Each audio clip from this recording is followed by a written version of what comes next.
रूपा एक गरीब परिवार की बेटी थी। संयोग से उसकी शादी अमीर खानदान में हो जाती है। रूपा, आपका घर तो बहुत बड़ा है, लेकिन कोई भी घर में पंखा नहीं है। बोले होते तो पापा से बोलकर एक पंखा मंगवाई देते। बताओ अब क्या करें। आप भी ना। शंकर, पगली, पंखा इसलिए नहीं लगाया क्योंकि हमारे यहाँ एयर कंडीशनर लगा हुआ है और इसके होने से पंखे की ज़रूरत नहीं होती। रूपा, एयर का कमीशन तो हमारे गांव में भी लेता है। बिजली वाला 4 पंखों का 400 कमीशन लेता है, पर हमारे पापा 200 रुपये देकर काम चला लेते हैं। कहो तो पापा से बात करके यहाँ भी सेट करवा दूँ। बताओ, बहुत जान पहचान है पापा की। शंकर, अरे पगली, उसे कमीशन कहते हैं और इसे कंडीशन। तुझे कैसे बताऊं अब। रूपा, हाँ हाँ, कंडीशन। हमारे गांव में सब कमीशन नहीं जानते है, कंडीशन कोई नहीं जानत। हम सोच रहे हैं कि ससुर जी के 2 पैसा पापा से कहकर बचत कर दें, घर में 4 गो पंखा लग जाए।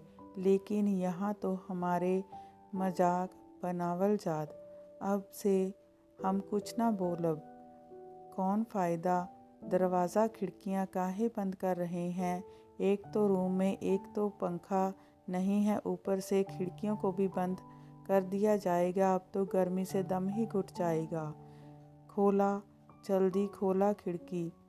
शंकर, 1 मिनट रुको ज़रा, देखते जाओ अब। रूपा, अरे नहीं, खोलिए खिड़की। दरवाज़ा हमारे गांव में घर में खिड़की में पल्ला भी नहीं लगा है। रात में पुरवैया ऐसे लगत है हम शिमला में सोए हैं, लेकिन सवेरे जब धूप की रोशनी आवत है तो लागत है कि रात भर में शिमला से बीकानेर पहुंच गए। शंकर, अब कुछ महसूस हो रहा है। बताओ कैसा लग रहा है। रूपा, ठंडा हवा कहाँ से आ रहा है। बर्फ़ की सिल्ली बाबूजी से मंगवाए हैं क्या छत पर। हम लोग भी बाल्टी से पानी डालते थे, लेकिन ये तो कनकने लगता है जी। ऐसा कैसे बतावाई, ये कैसे भरवा। शंकर, ये गर्म हवा के ठंडा करने वाला मशीन है और ठंड में गर्म हवा देता है। अब गर्मी में भी शिमला का मज़ा ले सकती हो। रूपा, अजी बहुत ही ठंडा हवा निकल रहा है। मशीन बंद कर दीजिए, नहीं तो हमारी कुल्फ़ी ही जम जाए। रूपा की सास सुनीता बहुत ही कंजूस औरत थी। वो बहू के कमरे में आती है और कहती है, सुनीता बहू, अरे बहू, चल देख तुमसे कौन कौन मिलने आई है। हाय हाय हाय, कल ही 25,000 रुपये का बिजली का बिल भरा गया है। तुम लोग एसी चलाकर बैठे हो। तुम मुझे कंगाल करके ही मानोगे ना। शंकर, अरे नहीं माँ, वो तो मैं ही रूपा को एसी दिखा रहा हूँ, इसलिए ऑन किया था बस। और कौन सा, इतनी देर में कुछ ज़्यादा बिल आ जाएगा। सुनीता, वारी दुनिया, एक दिन में जोरू का गुलाम बन गया। चल बहू, ड्राइंग रूम में चल, तुझसे मिलने आए हैं खास लोग। चल जल्दी आ जा। ड्राइंग रूम में रूपा की ननद नैना आई हुई थी, जो शादी में बेटा रवि की परीक्षा के कारण नहीं आ पाई थी। नैना, अरे भैया, कहाँ छुपा के रखे हो अपनी रूपवती को। मम्मी के कहने पर भी अभी तक झलक नहीं दिखाई है। शंकर, अरे अभी तक नहीं आई। माँ के आने के तुरंत बाद उसे ड्राइंग रूम में भेजा था। 1 मिनट में अंदर देख कर आता हूँ। रूपा, ए जी इधर आओ ना, एको बात पूछनी है आपसे। शंकर, अरे तू यहाँ खड़ी है और नैना ड्राइंग रूम में वेट कर रही है। रूपा, वही ड्राइंग रूम तो खोज रही हूँ पिछले आधे घंटे से। एक यही तो ड्राइंग लगी हुई है, लेकिन इसमें रूम कहाँ है। यहाँ आप ही बताओ मैं क्या करूँ। शंकर, अरे पगली, ड्राइंग रूम बाहर के कमरे को कहते हैं जहाँ मेहमान लोग आकर बैठते हैं। अब चल जल्दी। नैना कब से वहाँ बैठी हुई है। रूपा, वह तो हमारे गांव में द्वार कहलाता है, इसलिए चलिए चलते हैं। नैना, आइए भाभी आइए, मेरा नाम नैना है, मैं आपकी ननद हूँ। मेरा बेटा रवि का एग्ज़ाम था, इसलिए शादी में ना आ सकी। ये लो तुम्हारा गिफ्ट, फ़ौरन से लाई हूँ, एकदम स्पेशल, बिल्कुल आपके जैसा। रूपा, फ़ौरन लाने की ज़रूरत थी, थोड़ा लेट ही ले आती। हम कौनों भागे जा रही थी बताओ। शंकर, अरे पगली, फ़ौरन नहीं, फ़ौरन। रूपा, मुझे इतनी बुद्धि है कि फ़ौरन और फ़ौरन में अंतर कर सकूं। फ़ौरन सब्जी, दाल, तड़का आदि में पड़ता है और फ़ौरन मतलब जल्दी होता है। शंकर, अरे पगली, फ़ौरन मतलब विदेश से गिफ्ट लाए हैं। रूपा की बातों पर सब हंस पड़ते हैं। रूपा को लगता है कि सभी उसका मजाक उड़ा रहे हैं। वो मायूस हो जाती है। रवि, मामी भूख लगी है, पास्ता बनाओ ना, और जल्दी बनाना मामी। रूपा, ठीक है बेटा, मैं अभी किचन से बनाकर लाती हूँ। रूपा स्वयं से, पिस्ता को अमीर लोग आजकल पास्ता कहते हैं, शायद पिस्ता लेकर ही जाती हूँ। रूपा, लो बेटा, अपना पास्ता खा लो। रवि, पर मामी ये तो पिस्ता है।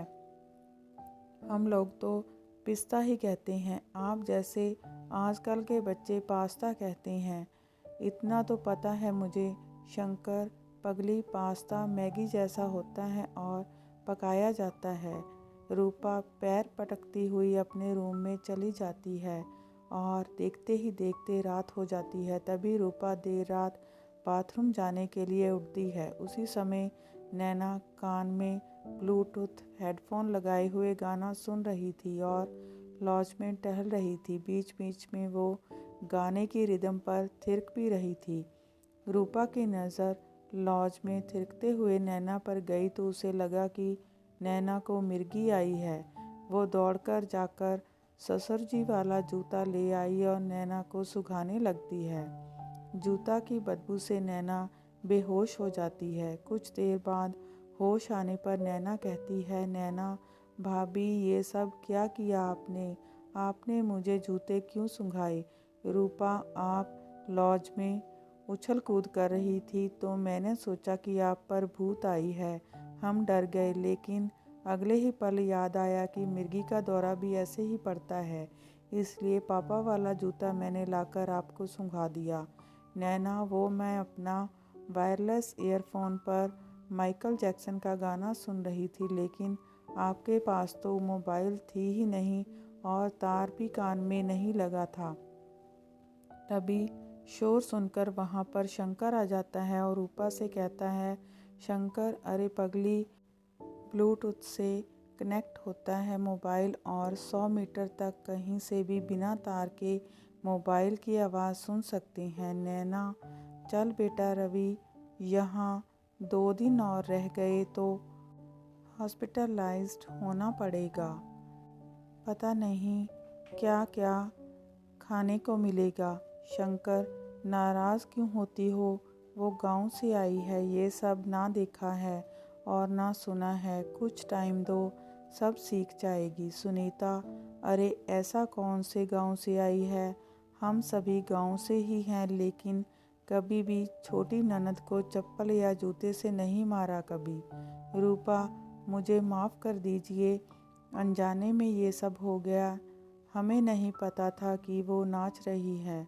आज के बाद ऐसा नहीं होगा। सुनीता, अनजाने में इतनी बड़ी घोड़ी जैसी हो गई है और अक्ल नाम की चीज़ ही नहीं है।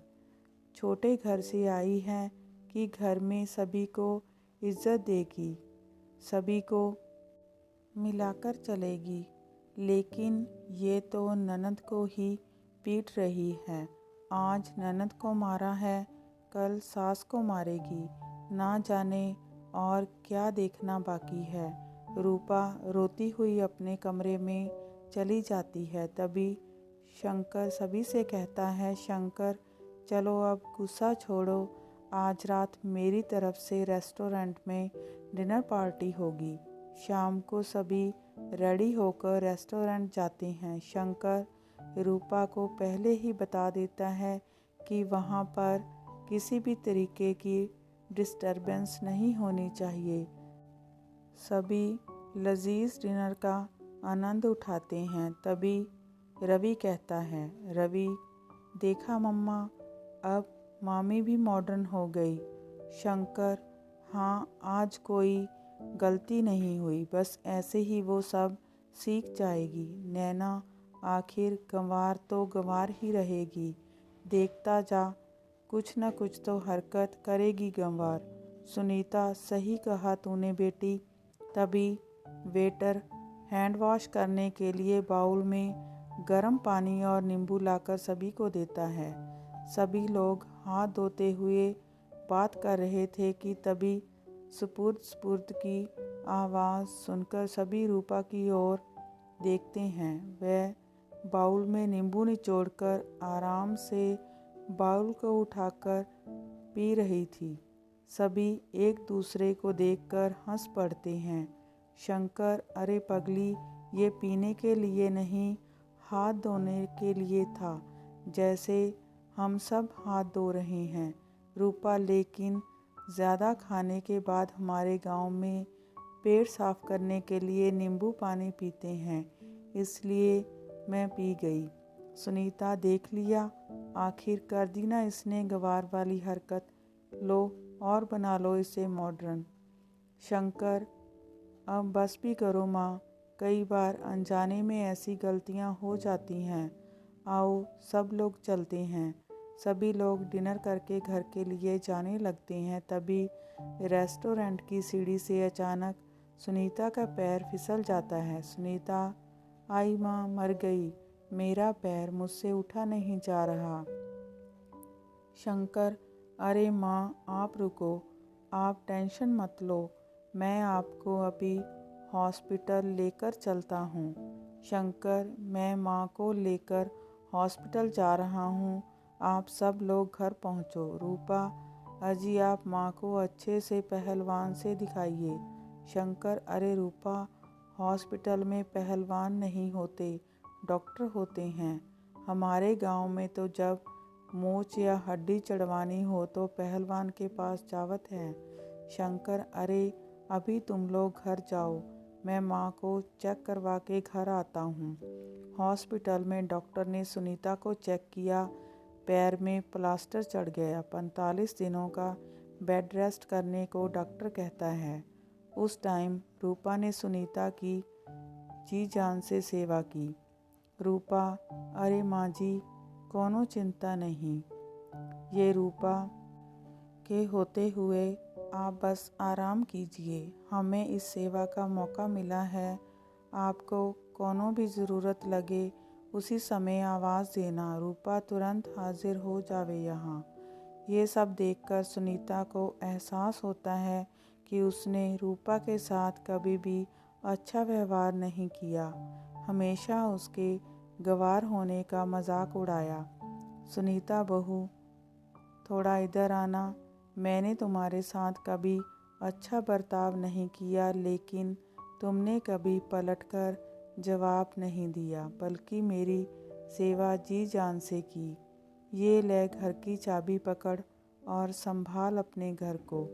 रूपा, ये घर मेरा नहीं, सभी का है, और आप घर की